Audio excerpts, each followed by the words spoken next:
Welcome to another episode of Chalk Talk. Chalk. Where we drink a little beer Talk a little football. and have a little fun. Let's get started. Clack. Today we are broadcasting live at one of our favorite establishments, Irish establishments, Anglesey Pub. We love to highlight some of our favorite bars that we like to go to. And what are you drinking today, Ken? Today I'm still sticking with the Bud Light. I am drinking what am I drinking? What did I ask for? Coors Light. Did I? Yes, you did, love. Okay. And I am drinking Coors Light. We're sticking to good old American beer. Good old light beer. Good old American light beer. Cheers. Cheers.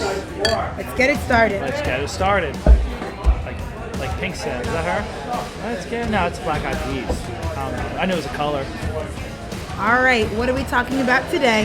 Today's matchup is an SEC game between the Alabama Crimson Tide and the Florida Gators. It's going to be a hell of a game. What does the Roll Tide do? I don't know, they're elephants. They eat peanuts or something like that. Yeah, Roll Tide. They just win, actually. Tell me about Florida. All right, the Florida Gators had a pretty decent year last year. They finished 33rd in D1 ranking at 8-4. Very good year for most programs, but that's not good enough for Florida. They averaged almost 40 points a game on offense, giving up just barely 30 points a game on defense. So they did pretty well. However, their stud tight end Kyle Pitts and their starting quarterback both went to the NFL. So those are two guys that are going to have to get replaced. And Pitts was a stud. So Well, you have to be in order to go to the NFL. I mean, this dude was like top 5 overall, taken by the Falcons. So can they replace them? Is the depth chart good? Is the recruiting class good? Can they replace those roster spots that went to the league? That's something that we're going to find out on Saturday if Florida can really hang with the big boys. Tell me about Alabama. The football factory of the world. Alabama last year only went 13-0, national champs, undefeated, stud city USA, averaging almost 40 points a game, only giving up not even 20 points a game. Nick Saban has been the head coach there for 15 years. Wow. In his 15 years, he has played in the championship game 8 times. Of those 8 championship games, he's won 6 of them. They are the team that every college football program wants to be. Yeah. Everyone wants to emulate the New England Patriots in the NFL, and they want to be Alabama Crimson Tide in college football. Cheers to that. Cheers to Saban, just being the godfather of college football. I respect Nick Saban. I really do. All right, so both teams are 2-0.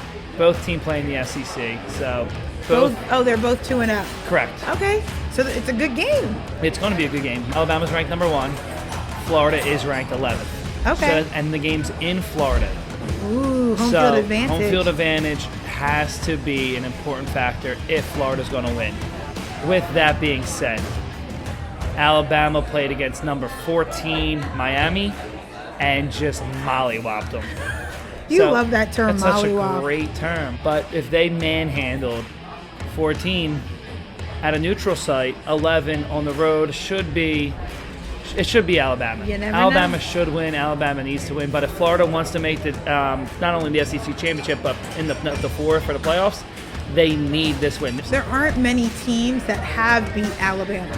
Correct. In the last 5 years, Alabama may have lost 3 times. Gotcha. It's insane.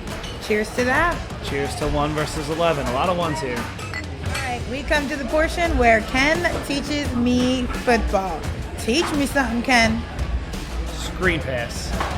Normally, when the quarterback, Q, drops back to pass, these guys block Yes. for the quarterback so he has the time to throw the ball to Yes. one of these receivers. Yes. A screen pass, they don't block the defense. They let them kind of rush upfield, if you will. And then the running back kind of hangs out right here. And the quarterback just drops back and then just dumps it over that rushing defensive line. So now he gets it, and then these big guys kind of block up who's inside here, and then he catches it and then runs in for a touchdown. Giving this person down here enough time to run. Yeah, so it's almost like a trick play. Okay. It's like 1 Mississippi, 2 Mississippi, and then the linemen miss their blocks. And then these guys are all like, oh, I'm going to go get the quarterback. I'm going to go get the quarterback. To get a sack, because that's exactly. huge. And then not realizing that he's about to pass the ball. They're getting tricked, and he's going to pass the ball either beside him, over top of him. This guy could come in for a screen. This guy can. There's more ways. Where does the line go? So if they're supposed to be blocking, where do they go? So after they miss the defensive line, they will then block the linebackers, all right, or the outside linebacker, or the corner. Okay. Where depends on where the screens go. And there's many ways to do this. To run it. Okay. But a regular pass is the receiver runs deep, and the quarterback throws him the ball. Screen pass. Screen pass. That's higher end. I'm surprised we got to that on episode 3. I want to know these things. I thought it would be like a season 2 type of deal, but it's fine. Producer says, hey, screen pass, so we screen the pass. That's what we do. That's what we Cheers do. to that. Cheers to that. Clink. So, who do you have winning? Alabama or the Gators?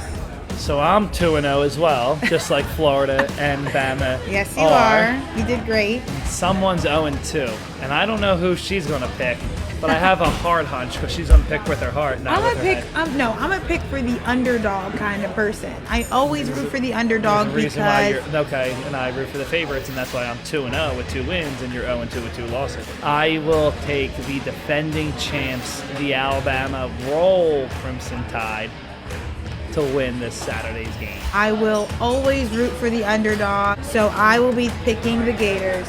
You're right. Anything could happen on any day, but in a 1v1 matchup, you're not betting against Jordan.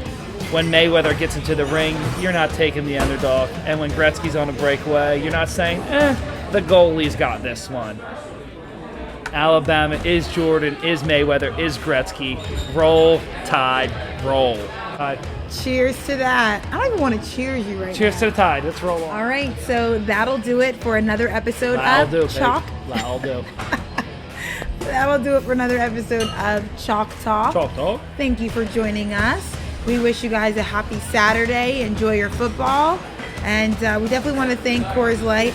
We want to thank Bud Light, Dilly Dilly. Of course, we want to cheers to where we're filming tonight, which is Anglesey Pub in North Wildwood in New Jersey. Anglesey Pub, over 100 years old. Yeah, it's a great pub. Check it out when you're here.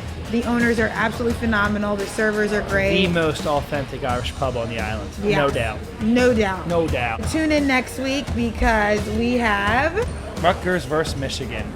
You got Harbaugh with the maize and blue. You got Shiano back with the Scarlet Knights. All right. All right. Cheers. Thank you again to Anglesey Pub. We appreciate it. Cheers, and we'll see you next week. Beer, enjoy your food, enjoy your football. Don't you get a script? No, you don't get it. Appreciate all you guys tuning in today. Enjoy your beer, enjoy your food, enjoy your football. Yeah. See you next week. Go Gators. Roll Tide. Damn it.